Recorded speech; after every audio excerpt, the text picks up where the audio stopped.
Welcome to the Cinematic Flashback Podcast. Get ready to hop into the Wayback Machine as we journey through the wild, bold, and unforgettable films of the 1970s. Each episode, we'll break down a classic movie or forgotten gem by exploring the who's who of each film, diving into the premise and plot, and see how it performed then and now, and wrap things up with, did it groove through the decades or lose its beat? I am your host, Chuck Bryan, and joining me is Mr. Matt Sargent. How you doing this morning, Matt? I am happy to be here. Yay. I'd sent you a movie poster for Telephone, starring Charles Bronson. Did you get that? Telephone with Charles Bronson. Okay. I remember that movie. So I actually put that on our watch list because I saw that it starred Donald Pleasance, and I realized how much we've been loving Donald Pleasance's performance in all of these shows. And then I realized I was thinking Donald Sutherland. So it's not only when I watch a Donald Sutherland film that I say Donald Pleasance, it's when there's a Donald Pleasance. I believe that Halloween should have starred Donald Sutherland as the psychiatrist instead of Donald Pleasance. Funny. Well, remember last week I mistook Star Wars for Star Trek. You gave me ultimate grief about it. But hey, these things happen. That appeared in our stinger. Yeah. Another thing that I had started doing, you'll remember that at one point we were, and it's the reason why Black Sunday came up, was we were going to start recording about the disaster films of the 70s. And my thought was, well, let's start with the granddaddy of them all, Airport. And I believe we both watched it. And when I finished it, I texted you and I said, Matt, this is like the worst film I've ever seen. We didn't both watch it. I watched about the first 35 minutes before I was like, no way. And you bailed on it. I am not doing it. I'll never get those 35 minutes back. You texted me. I was like, thank God. I landed that plane. Last time we talked about the difference between old Hollywood, new Hollywood, and all that stuff. What Airport felt like was an old Hollywood movie that came out in 1970, and it just didn't really play very well. But I noticed on my Spotify account in audiobooks, the unabridged version of the book that it was based on was available. And that book is fantastic. I can see why they would want to make this into a movie. And you see the elements that they lifted for the film that are in the book, but because it's a book, they have much more time to talk about the inner dialogues and expand the plot. I totally agree. That's probably very true. Often the case with material taken from a novel is there's so much other information you get, and you can get inside the character's head. Once I finished Airport, I listened to was an abridged version of Black Sunday. And I don't know, after reading that, I liked the movie a little bit less than I did when we reviewed it. Guess what happens if you read the book with holding a paperback in 1970, whatever, when I read it? I saw the movie this time. I was like, oh my gosh, this is terrible. And it wasn't 100% terrible, but it was one of those things where there was so much potential that got left out. One of the things that we felt was superfluous was the boat scene. And in the book, it was because the freighter that had the plastic explosives had to anchor outside of port. And in order to get to it, they had to take a boat to it. So in other words, it made a lot more sense than just loading it into a van and driving it through town. And the last thing I would say about it is that the character of Facile, who was the culprit, ended up getting killed on the beach, and had the Sports Illustrated magazine that said Super Bowl, and that's how they connected everything together. In the book, he was much more operationally involved with Michael Lander and Dahlia. So it wasn't, in the movie, he just appears about 3/4 of the way of the film, and you're wondering, okay, who is this guy again? And so I thought the film had some opportunities that they could have changed. Well, and here's the dirty secret is they may have filmed that, and it was left on the cutting room floor. Sure. That often happens. It was already a 2.5-hour movie. So incredibly long. They were cutting left and right, and there might have been more development of that character, and they just cut him out, and he'll just appear. Okay. But anyway. The last book that I'm now listening to is the Rebecca Du Maurier's short story, Don't Look Now. And it is a short story. The movie obviously extrapolated everything, except for the fact that John and Laura Baxter are in Venice, but they're on vacation. Okay. And then they come across the two sisters, but everything plays out really quickly. So John is not there to restore a church. They are there on vacation. So the fact now that they left their son in boarding school doesn't seem so weird. Exactly. It's a short story. It's over like lickety-split. So those are all good. If you have access to Spotify, they do have audiobooks that are available. Okay, let's go ahead and move on to what film are we talking about today? We are talking about The Great Train Robbery, or if you're from jolly old England, it might be referred to as the first Great Train Robbery. I think we have a little bit of trivia for that one. Why don't we go ahead and have a listen to the trailer? Sir, can you possibly explain why you went to such incredible lengths to commit this astounding crime? I wanted the money. The Great Train Robbery, starring Sean Connery, the greatest scoundrel hero who ever lived. Do you ever tell anyone the truth? The truth? Who ever loved. Who ever lied. Come, my dear fellow, are we not friends? More than that, Henry. Much more. Who do all those men think you are? They think I'm Edward Pierce, a sharp businessman. Don't John. Mr. Sims, is he? That's right. Would you try one of these, Mr. Pierce? With gratitude. Are you John Sims? Edward Pierce, my dear fellow! We'll have a look at this mysterious Mr. Sims. It takes a bold man with a brilliant plan to take what has never been taken before. Such skill. It is so rare these days. Depends on the skill of the workman, of course. And he must have the proper tools. How can I be of service to you? Find me a dead cat. The Great Train Robbery. Robbery indeed. The very idea. 2 tub safes, 4 keys, separately guarded. 2 are locked away by the station manager. 1 is in the hands of our president, Mr. Edgar Trent, whom you all know to be utterly reliable. No respectable gentleman is that respectable. I don't know where Mr. Trent keeps his key, but I know of the 4th. Such a strong man. For I am myself entrusted with guarding it. What is his? A key, but I'm afraid... Oh, there must be nothing. So you see, gentlemen, the Crimean gold shipments and all other transactions of the bank are entirely safe. Thank God for that. The Great Train Robbery. It takes genius. It takes charm. It takes timing. It takes nerve. It takes courage. It takes sacrifice. My dear. What do you take me for? And it takes the world by surprise. Sean Connery. What could go wrong? Donald Sutherland. Lesley-Anne Down. The Great Train Robbery. The all-time perfect crime. Sean Connery and Donald Sutherland plot the ultimate Victorian heist, robbing a moving train safe. With key copies made from wax impressions, rooftop chases, a coffin, and even a dead cat in their toolkit, they scheme their way through their high society and tight security for the score of a lifetime.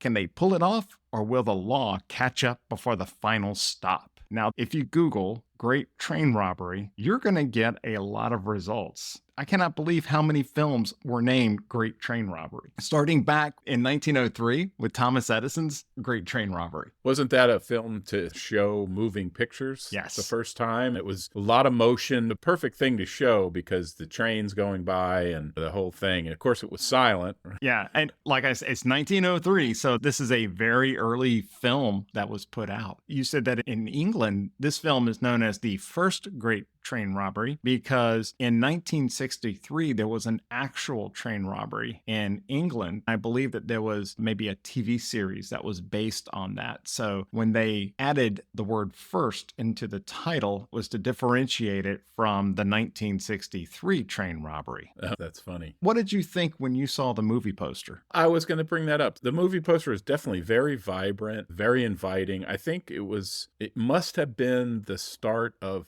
getting real marketing involved with movie posters. In other words, trying to really set that hook to get somebody in the movie theater to watch the movie. Because I think movie posters before that were less like that and more just sort of, here's the story. Well, think of Jaws, right?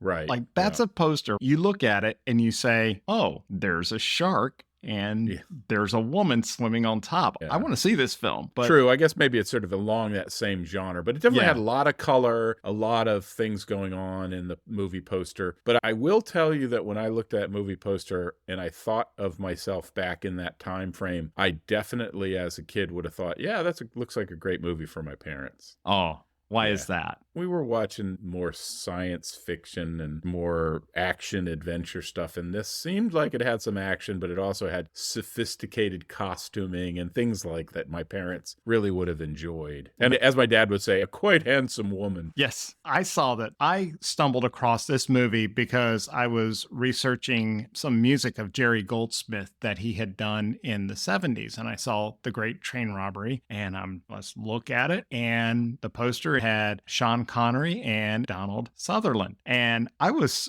wow, another Donald Sutherland film. So immediately I throw this on our watch list to have a look at. Going into it, didn't know too much about what it was going to be about, other than I liked the two main principals. I like the composer of the score. And what sealed the deal for me is it had none other than Michael Crichton. My generation first became really aware of him through his book, Jurassic Park, but apparently, and we'll get into some of his history, he's had a whole slew of films based on works that he has written before. An amazing author and just creative person. This was a first time viewing for me. I was reviewing something else and I came across it and I gave it a watch. Yeah, it was a first time viewing for me too. I watched it with my wife. She was able to stay awake through the whole movie, which is actually saying something because typically she's not a hardcore movie person and sometimes will doze off. Okay, let me ask you something, Matt. Did you watch it in one sitting? We did. We watched it in one sitting. I think I broke it up into two. And my wife watched, the first time I watched it, I broke it up at the same place. She came in on the second half of it. And then she was watching it with me last night. Once she got to the part she had seen before, she was like, okay, I'm out of here. Yeah. So, well, I will say that part of the reason why I watched it in one sitting is that I literally watched it last night. Okay. I'll admit that. And the reason was, you guys might not know, our listeners, but we had quite a bit of snow in our region. And on Wednesday, we got 11 inches by midnight. That kind of shut everything down. We were working from home and trying to get the dog out in the snow to go to the bathroom and all that stuff. One thing led to another, and I just forgot to watch them. My wife and I were out to dinner last night, and I was like, oh, no. I've got to watch The Great Train Robbery. I hope so. It's a she's good like, film. "Oh, let's go upstairs to the family room and watch it and have a little popcorn." So that's exactly what we did. It was a little like going to the movies. It was nice. I will say though that the movie's pace was maybe a little slower than I would have preferred, but we can talk about that later. Well, let's get into lights, camera, and action. Sure. Goggles on, please. Lights, camera, action! To remove your goggles. The Great Train Robbery was released on February 2nd, 1979, and it was produced by the Dino De Laurentiis Company and distributed by United Artists. It had a runtime of 1 hour and 50 minutes. The film was directed by Michael Crichton, who wrote the screenplay based on his book of the same name. Other films of the 70s where Crichton was the director and either wrote the original material or he was the screenplay writer was 1978's Coma, based on the Robin Cook novel. Westworld in 1973, he wrote the screenplay and directed. With Yul Brynner. Yul Brynner. That's a good one. I can't wait to cover that. It is on our ticket as we get into sci-fi of the 70s. That's not Star Wars. Excellent. Cinematographer was the notable Jeffrey Unsworth, who had a career that spanned nearly 4 decades. He is known for many films, but notably for me was Stanley Kubrick's 2001: A Space Odyssey, John Borman's Zardoz from 1974, also starring Sean Connery. You guys did a Midnight Movie Top 5 episode, didn't you? That was with my former theater manager, Shell Knorr, and Shell noted that Zardoz was on his honorable mentions. I watched the film after we recorded that, and it is a weird, trippy film that I was not sure what I thought about it, but ultimately at the end, I found myself liking it. So if you get a chance, watch it and let me know what you think. It's on my watch list. I put it on the list because of what you said. Yeah. Normally I'd look at it and go, Sean Connery, not exactly. It has all of those elements but there's one moment where the key turns. And from that point on, I was like, oh, I'm starting to kind of get where the film is going. Yeah, I look forward to it. I hope I'm not overselling it. He was also a cinematographer for A Bridge Too Far from 1977, which was about Operation Market Garden. The last one I noted was 1978's Superman. I enjoyed that movie. It was good. I think I shared this with you before. I'm not a big fan of sequels. I think they usually are not as good. I think there's some notable exceptions like Aliens. Mm-hmm. But Superman 2, I think, was a flop, and I did not like it. That is a hot take. Superman 2 is often regarded as a fan favorite, but Matt, I'm with you. I've never been a fan of it, even though they were originally filming both Superman and Superman 2 at the same time. Richard Donner was fired, and I felt that tonally, the film just did not match with the original. I didn't know that particular part about it. I just know that it was not my cup of tea. The reason why I wanted to highlight Jeffrey Unsworth is because the film we're talking about today, the final credit was a dedication to him because he had died in October of 1978 while filming Roman Polanski's Test. He had already completed The Great Train Robbery, and the dedication says his friends miss him. When I saw that credit, I'm asking myself, who is Jeffrey Unsworth? Yeah, that's good that it led you into that. Maybe that was the whole purpose of putting that dedication in. Yeah. Was to have people discover him. The Great Train Robbery was filmed in various locations in Ireland and at Pinewood Studios. So many of our favorite films have been filmed at Pinewood Studios, including Star Wars, James Bond, Superman, Clockwork Orange, and many more. The Great Train Robbery stars Sean Connery as the debonair Edward Pierce, a.k.a. John Sims. It was a fake name he was going under to basically infiltrate the high society of Victorian England. Donald Sutherland played the pickpocket and screwsman Robert Agar. What is a screwsman? I assume it has something to do with picking locks. Yeah. Because he was a good lock picker. And a great pickpocket, as they show in one of the opening scenes. The lovely Lesley-Anne Down played Miriam, the master of disguise, and provided some very funny scenes in the film. I have the overwhelming feeling that they were trying to introduce her as the next it girl, but I don't think I've ever heard of her again. There was an interview with her where she refused to go onto the casting couch. Well, good for her. Yeah. Then I applaud her, and I will say I am glad that she was in this film, and I'm glad that she didn't have to play that nonsense. 100%. But I feel bad for her because she was a talented actress. She was very good. She may have been my favorite character. I think she was my favorite character. She definitely had to play a bunch of different roles. She used a couple of different accents. She was funny, and especially in part of the movie, we'll talk about this later, we talk about favorite scenes, she was trapped in this car with basically a lech, and she's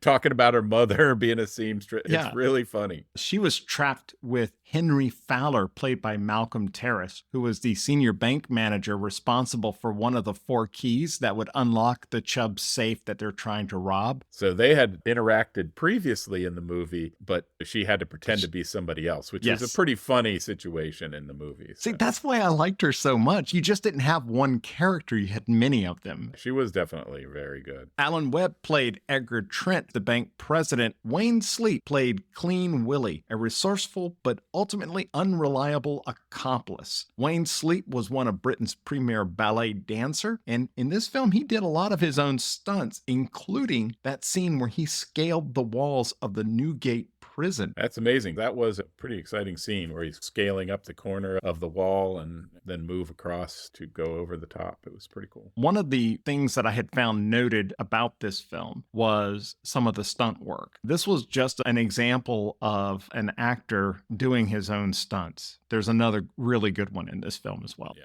Michael Crichton said that my dream was that the historical world was going to be lovingly recreated, and then I was going to shoot the French Connection inside of it. I don't know if he really met the mark on that, but God bless him for trying. It was like going to Universal Studios to the Harry Potter world. You know, it looks kind of good. It looks real, but ultimately it's a fabrication. It was the idea that people probably had for that period. And since this time, there have been so many good pieces of fiction and film and series that have come out that have really detailed that time frame. Yeah. That makes this sort of ring untrue as being, like you said, sort of a facade and not the real thing. In real life, people down on their luck were everywhere, and a very small segment of the population could ride around in carriages or go for a horseback ride in the park with the other, other well-to-do. Right, exactly. And like even my wife, who's that guy in the red suit back there? And what country are they in? I said, that's probably some visiting Russian dignitary that's out promenading with his Mina or whatever. Well, bravo for Kathy for pulling that one out, because I asked the exact same question. Red suit, who is this guy? He's a background character, but I'm all confused as to where does he fit in? My feeling is they were trying to give this impression of the leaders or the rich from all around Europe converging in London. Maybe these are people that were helping to fight the Crimean War or something. Michael Crichton deliberately changed elements from his own novel, and there's one that he changed that was for the better, stating that while the latter was straight and factual, he was aiming for the film adaptation to be much more of a farce. My parents would be like, oh, look at this in the old days. Isn't that sweet and fun and exciting? Where I would have been picking it apart for details. I was going to see Superman. I could care less about this film. 79, I was a junior in high school. I was going to the movie theater. I was choosing the movies to watch, and I definitely remember seeing this poster and going, yeah, my parents would love that. I'm not going to go see it. It wasn't a Bond movie with Sean Connery. If it was a Bond movie, I'd be in line, I couldn't even go see Bond movies at the time. My first Bond movie was when I was in high school that I was allowed to see in the theater. This was one of two 1978-79 theatrical movies set in Victorian England for Donald Sutherland. The other was Murder by Decree. I have to say, some parts of this movie he was very funny, and other parts I think he was phony. It was a little hammy in some. This was not a Donald Sutherland a la Serious, Eye of the Needle. Yeah, it's not John Baxter, right? No. It's also not Oddball either. It definitely shows his range, that it's right in between there. And I guess now that we're talking about it, I do get the idea of a farce. It almost seemed sometimes kind of cartoony. Certainly when they were collecting the keys using the fake brothel and all those other things we'll talk about in the scenes in the future. We'll see some of those were pretty funny now that I look back on it. We're a little campy. I think that's a better word for it. Yeah. Sean Connery had initially turned down the film after reading the script, finding it too heavy. He only changed his mind after reading the original novel and meeting with Michael Crichton. I think he carried the film in terms of believability and as being the main driver behind the plan, the main character of the whole thing. He definitely was a mastermind, and he plays that well. The kids would say that he has a lot of riz nowadays. Yes. He is heavy with charisma. If you look up riz in the dictionary, there's a picture of Sean Connery in there. And in this film, he uses it really well because he has to hobnob with high society folks, but he's also obviously has to make deals and talk to the people who are going to get stuff done. Some of them rough, some of them sort of in between, and some of them basically partners and accomplices. I think you needed to have a character like Sean Connery or an actor like Sean Connery to play that character. That character was so pivotal to the whole movie. I can't think of anybody else who could have really pulled it off that well. Yeah, there might have been other people, but I'm trying to think of 1970s movies that I saw where I recall Sean Connery. Of course, I came into it thinking of James Bond, and then I have Zardoz burned in my brain. I also remember a movie with him called Robin and Marion, and I believe that was a 70s role with an aging Robin Hood, and that was quite good. And then we have this film. I really felt that his character was the overall brains of the operation, because this is like Kelly's Heroes. This also is a heist film. Right. You have a plan, you start working the plan goes a bit pear-shaped, and you have to adapt. It had all those elements in it, and I thought Sean Connery, his character was great. He was not James Bond in this film, which is what I was afraid I was going to see James Bond, and I didn't. Saw a different character. It was good. Yeah, I 100% agree. He definitely was not James Bond. He made some mistakes and sort of overcame them, and yeah, it's good. I mean, it was reasonable. Let's get into talking about what we like. I love the smell of napalm in the morning. It smells like victory.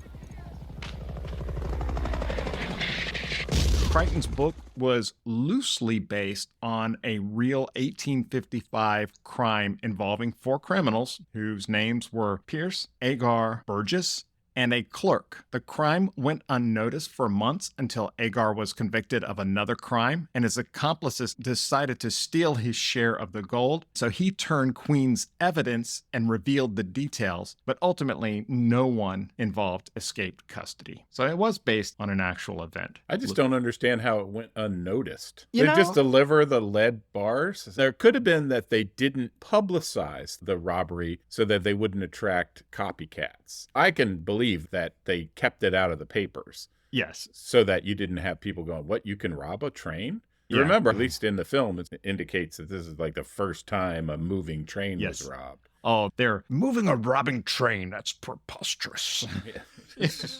Sean Connery, hold my scotch and gin. What was this martini? Shaken, not stirred. It does also make sense that they got the details because somebody ended up rolling over. Yeah. Which is 100% true. There's a nod towards that because one of the characters ends up talking to the police a little bit. So there's a nod towards that sort of thing that happened. Yeah, Clean Willie. They get him. He releases himself from prison by scaling the walls. Ultimately, he gets nabbed by the police and he spills the details of the plan. So I will harken back to other heist films and partner crime films. Mm-hmm. And you always hear after they're done with the crime or even before they're done with the crime, it's you have to keep your nose clean. You cannot do anything wrong. In the interview with the police, they caught him stealing. Yes. Right. And then sweated him and he gave up evidence against the other conspirators before the crime happened.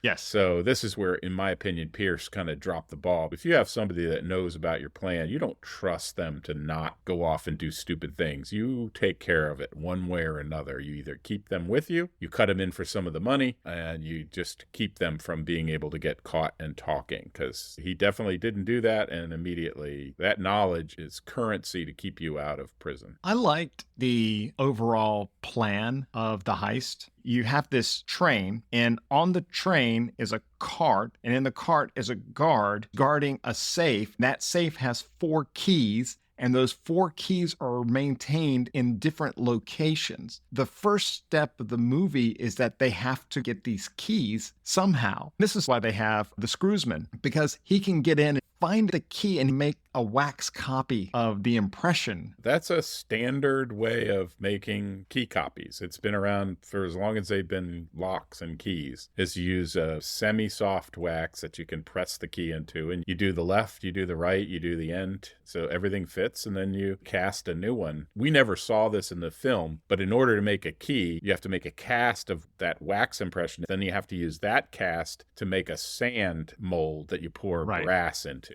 to make the key. But it's pretty standard. That they did that until very recent. They might even still do it now, because a normal, like your door key, if you stick it in there, you can copy it from the heights, the jaggery part of your key. Yeah. But that was cool. They didn't have to steal the key. They just had to steal an impression of the key. And I thought that was cool. Sutherland was kind of hot and cold with his portrayal of Agar in this film, but overall, I liked how he looked with the big Victorian mutton chops. Who was the character from Oliver Twist? Was it Fagin? Yeah. He reminded me of how I always picture Fagin in my mind. He's a pickpocket. When they introduced that he's the fastest pickpocket, where at the very beginning, he and his accomplices, his crew, they basically box this lady in who's unaware that she's about to get robbed. He reaches in and steals her purse or whatever it was from her pocket. Right. But he has this little habit of, he will have his fingers and he'll just twiddle them and you hear them cracking. Like he's always keeping his fingers limber, you know? Yeah, that was a funny thing. In that scene, in the movie, I thought they did a great job with that scene, because at first you watch the scene and it happens so fast. Yes. Then the Pierce character talks to Agar and they play it back in slow motion. You see everything that happened. That was Donald Sutherland making that pull and dropping it into the hat. There's a term for the person who you drop. Like when you do a pickpocket, you do not hold the item. You give it away. So that if somebody turns around and says, hey, you picked my pocket, you're like, search me. I don't have it. It's not on me. That's a standard process. Here's the problem I have with the 4 keys. You can have 4 keys on 4 people. What does that do? When you load the gold in, all 4 keys are in one location, the bank vault or the safes. Put the gold in, relock them, then the train goes. And how do those keys make it to unlock the safe? Do you remember who was traveling on the train at the end of the movie? Yeah, well, he had one key. The bank guy had two. Yeah, now, I wasn't sure if Trent had gone ahead, but they would have to have been on the receiving end of it in order to Well, get off. Here's my problem. They should have made it clear that there were 4 keys at the start and 4 keys at the end. It doesn't make any sense. You got to move all 4 keys to both ends of the trip,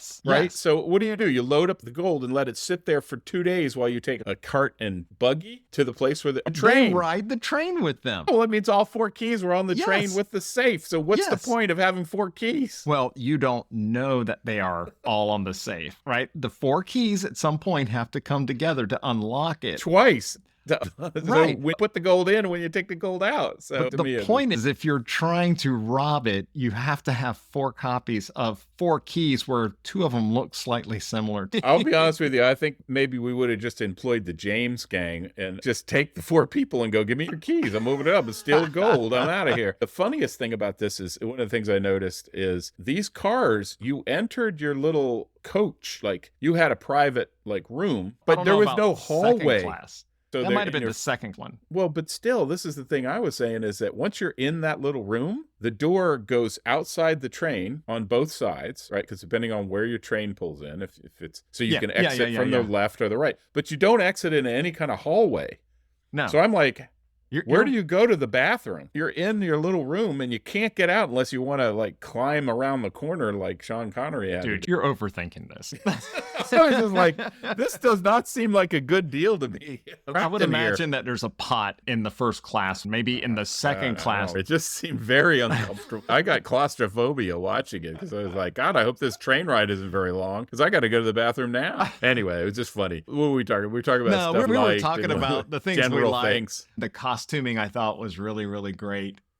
Yeah, it was interesting. It certainly captured your attention. We particularly liked the costuming on the female character, Miriam. They did a nice job. She wore a bunch of different things. She starts out the film with a sexy outfit, and she's in normal clothes, and then you see her out riding and all kinds of stuff. She really is the master of disguise, and that's very enjoyable. I liked her character so much is that there's one scene near the end where when I watched it, I didn't even realize this woman just comes over and kisses Pierce as he's leaving. I had no idea that was her at first until the camera comes back and focuses on her and you're going, oh, that's Miriam, Didn't know it till you just said it. Yep. That's amazing.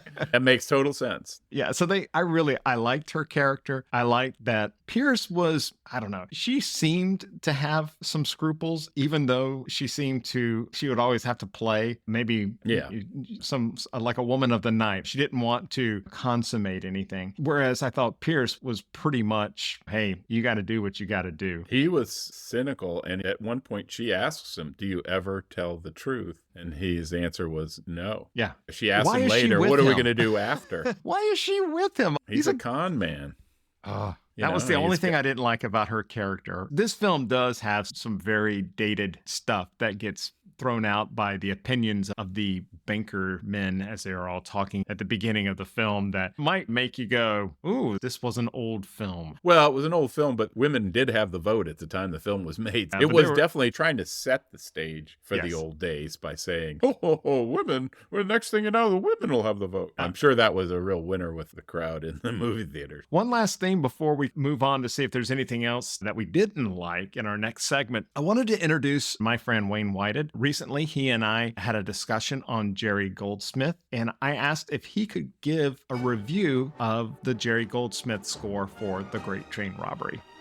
The 1979 film The Great Train Robbery, directed by Michael Crichton and based on the true events of the 1855 Great Gold Robbery, is a highly enjoyable 19th century historical romp full of fun action sequences, beautiful cinematography, and some great performances. I first saw this film back in the early 1990s. I loved the film because of the fun setting and the great cast, which included many familiar faces from my favorite TV show, Doctor Who, including the lovely and talented Pamela Salem, which I always thought was a phenomenal actress in everything she's done. A few years later, I picked up the compilation CD, The Essential Jerry Goldsmith Collection, released by Silva Screen Records, which contained a great selection of main themes from various films by Goldsmith, many I'd never even heard before, like Under Fire, Masada, The Boys from Brazil. But one of those pieces was The Great Train Robbery, which reminded me how much I loved this score for the film when I first watched it, but I had to wait a few years before I could own it.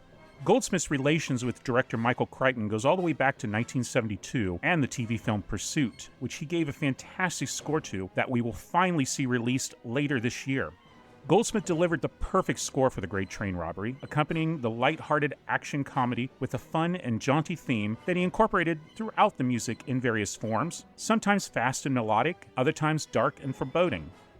Much of the music is played at waltz tempo, a timing Goldsmith would use quite often in his scores from the 70s. Some highlights of his score included the cue Over the Wall, which was played as Clean Willie escapes Newgate Prison. Goldsmith used the clarinet very effectively here, with ominous strings accompanying as the music builds up to an intense ending. The track The Gold Arrives, which is shown when Pierce and Angar throw the bags of gold to the waiting horse and carriage, is full of pounding percussion and an exciting, fast, and fun version of the main theme played on brass and strings. Finally, I love the end title cue, which starts over the final scenes of the film before the credits start to roll. This is a masterpiece of Goldsmith's work, bringing everything to a climactic musical end with another great performance of the main theme. Over the years, the music to The Great Train Robbery has been released 4 times. First, the United Artists labels released the soundtrack on LP and cassette in 1979, around the time of the film's theatrical release, containing 10 tracks and nearly 30 minutes of Goldsmith's score, which is really just a small sampling of the music he had written for the film. Years later, Saraband released the score on CD in 2004 through their exclusive CD Club under their deluxe edition label, expanding the offering slightly to 35 minutes. A third release was brought to us by Entrada Records in 2011, a 2-CD set containing the complete 51-minute score as heard in the film, along with 1 alternate track, 3 source tracks, and a remastered version of the 1979 album. Finally, in 2019, Quartet Records again released the music with a resequenced complete score, expanded the alternates and source cues to 14 tracks, and included the original album. Unfortunately, all of these are currently out of print and unavailable for purchase outside of eBay and secondhand stores. But if you're lucky enough to get your hands on a copy of Goldsmith's The Great Train Robbery, whatever version you listen to, you're in for a musical treat. Well, it's good that you bring somebody in that actually notices the music, because I couldn't have told you anything about it. I know that it was there and it matched what was happening on the screen, so it wasn't anachronistic or didn't cause problems, but I'm just not tuned into that. Wayne is a fountain of knowledge when it comes to music, and I always appreciate talking to him about movie scores. Now, I sent you a podcast called The Movie Soundtrack Show. Your assignments are to listen to those because it's really good. I have added it to my Podcast Addict app, and it will come up in rotation. Right. Now, the podcast itself is done, so it's no longer releasing anything, but if you reverse the order of... Always start at the beginning. Yeah. And just go forward. And it queues up the next one and the next one as I listen to it.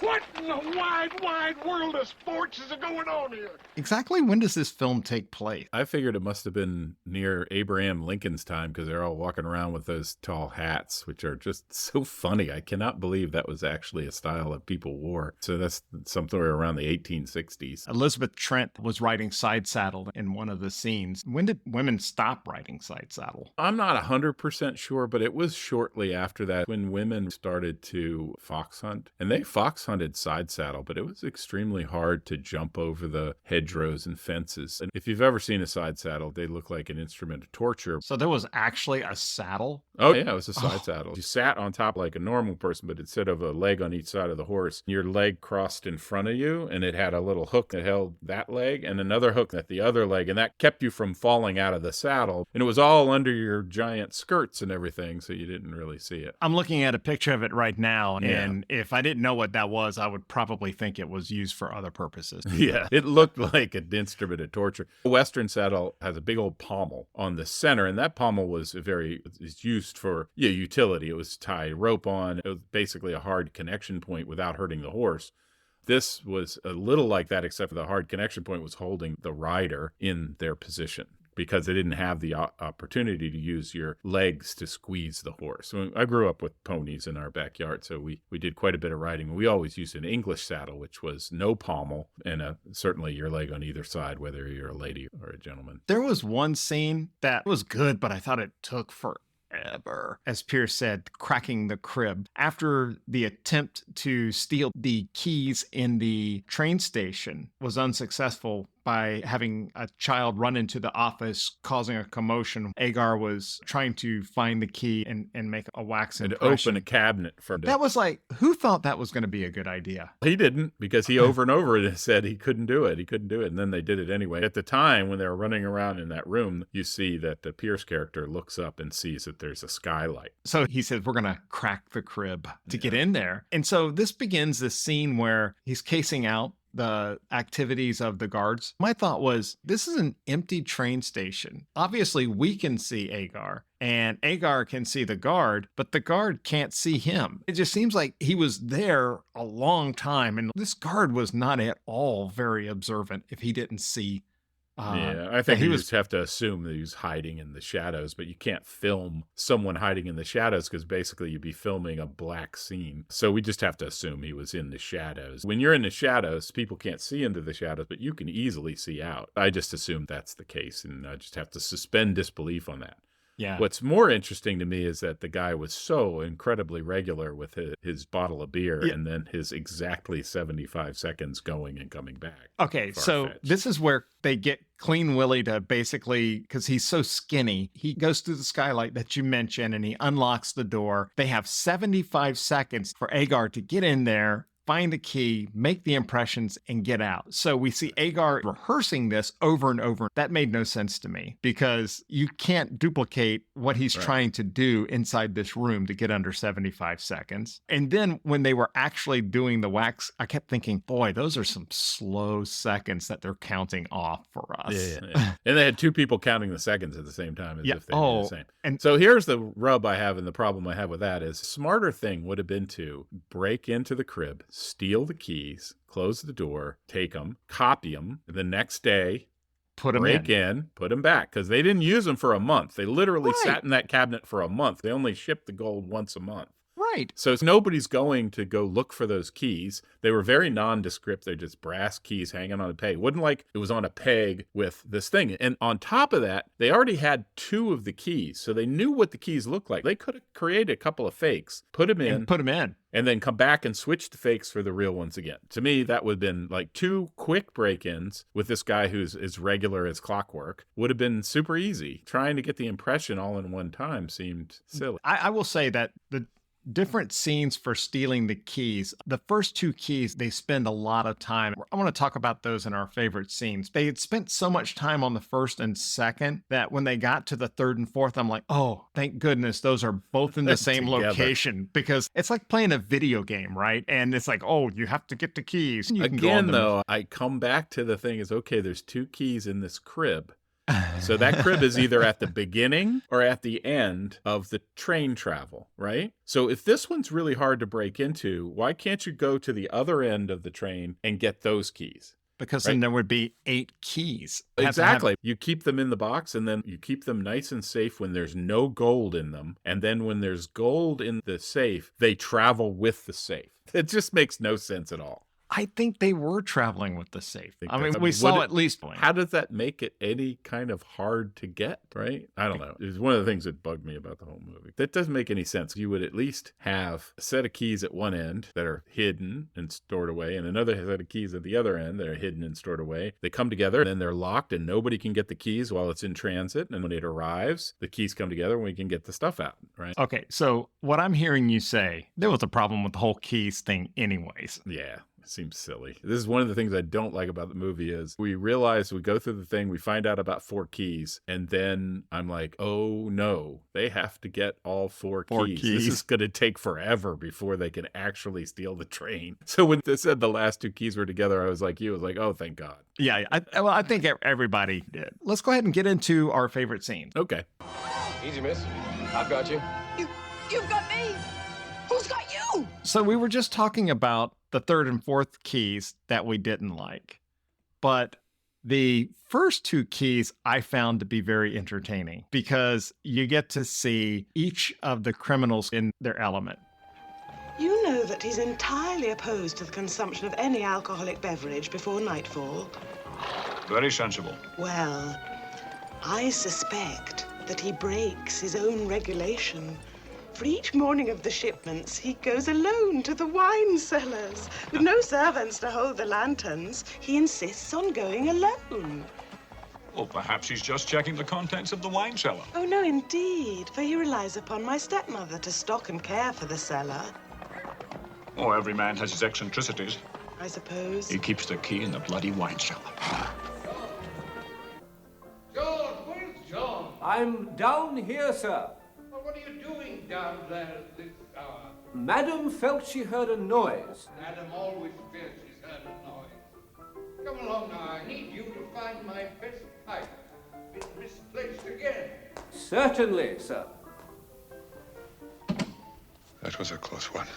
Didn't do my heart any good, I'll say that. Mind the light. Here. Oh, it's not the bloody key. You see the dust? Nobody's touched that Betty in years.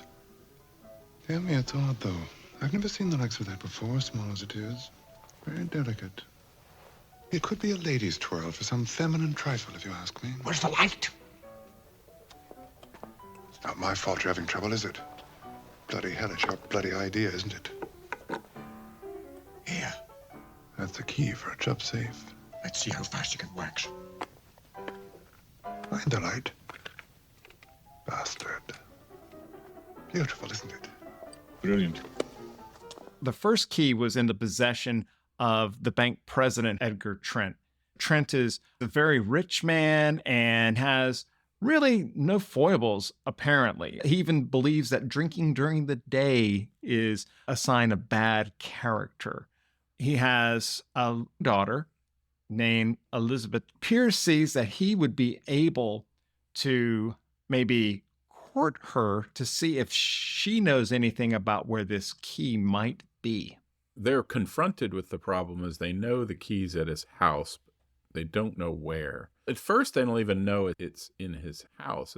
They know he has it in his possession, and they're not sure where. So they launch an operation to try to find that out. They need to get into the family so they can get to know them, and Pierce starts to woo Elizabeth. He gets an introduction to her. They find out that this guy is a gambler with his terriers. Dogs? 2 terriers. Walks them twice a day. 7 in the morning and 8:15 at night. He must have a weakness. He's a ratting gent. Indeed he is. Terriers are famous for they used to put them in pits with rats, and there's actually a scene like that. Only when it came time to shoot did Crichton realize that the crew had acquired an actual ratting dog, and they had captured live sewer rats, which the dog proceeded to kill by biting and snapping their necks with a vigorous shake, which you see in the film. And Crichton said that the RSPCA did find out about what happened and confronted him, but no legal action was ever taken. And at the end of the film, there's no Humane Society disclaimer that said no animals were harmed in this film. I don't think they could have claimed that. Pierce is introduced to Edgar Trent's wife, Emily Trent. Now, Emily Trent is obviously much younger. She is Elizabeth's stepmother, and there is a little bit of a Three's Company conversation that happens. Where is Elizabeth? I have passed many pleasant hours here, watching the workmen fit each piece into its precise slot. Such skill. They screw it together, do they?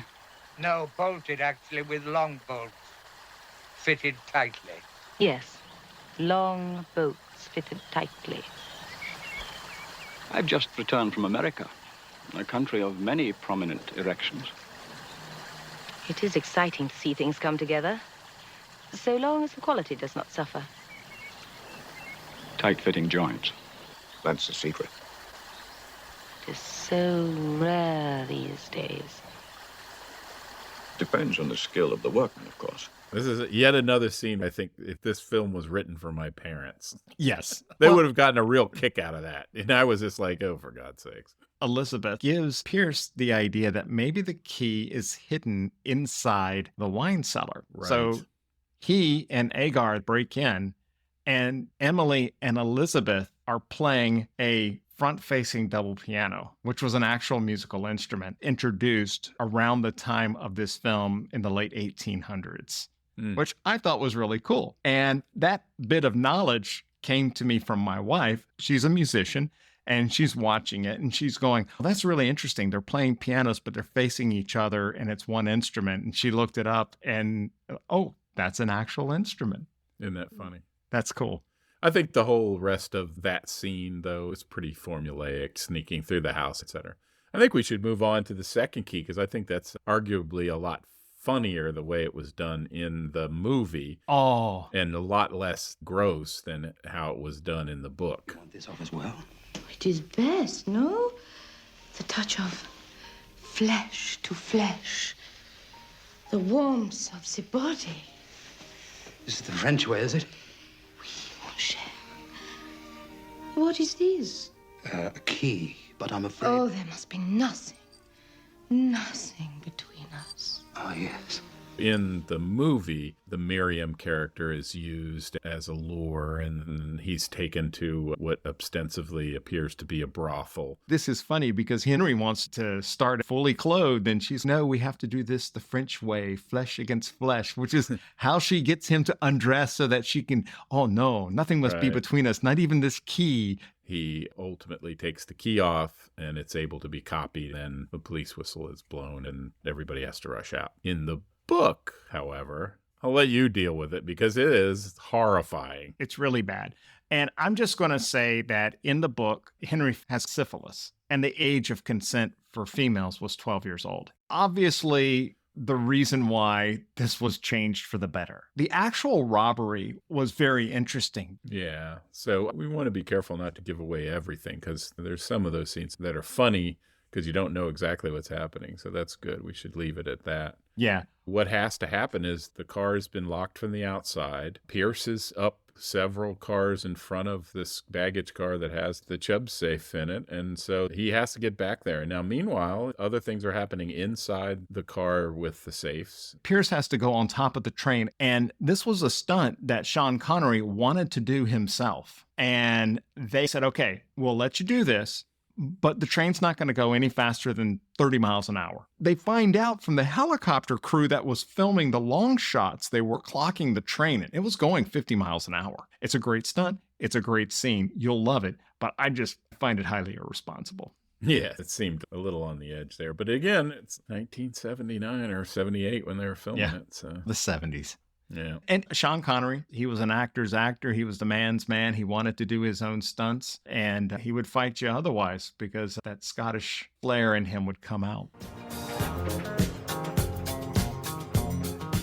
So Matt, did it groove through the decades or did it lose its beat? So I have a nuanced answer this time. I love the nuanced answers. The nuanced answer is if I was looking at this as my parents saw it back in the day, and if they were still alive and they saw it now, they'd be like, yeah, absolutely. It kept its groove. My take on it was it's a little dated, but it may not have been a movie for me anyway. Yeah.